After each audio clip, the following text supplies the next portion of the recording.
So, welcome back to another Random Hobby Channel. So, kakabalik natin galing Berlin. And this is our packet for now. I think this is the, Combat Patrol subscription. 32 up to 37. Yep. Ito siya eh. Ano bang meron dyan? I don't know. Pero mga Eldari na tatong mga to eh. So,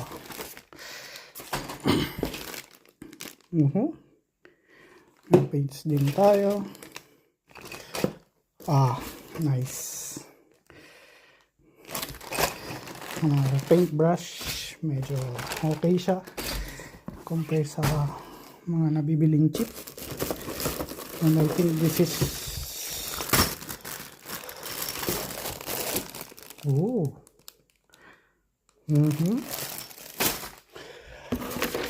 yeah, and the big one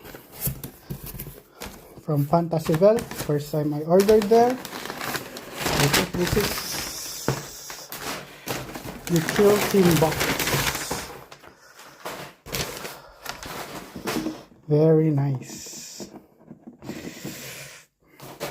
Oh, baliktad siya. Okay. So, ang laking box niya. And price niya, kasi pre-order ko siya nakuha. Instead of 200, 160.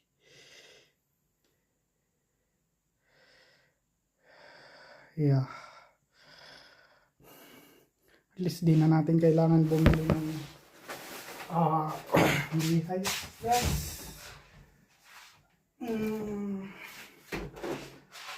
Into the Dark.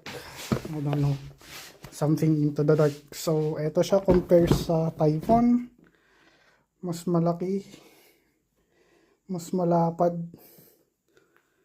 si Tomb World kesa kay Typhon.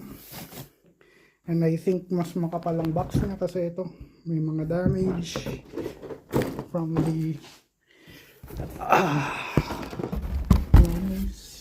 and ito wala, malinis. So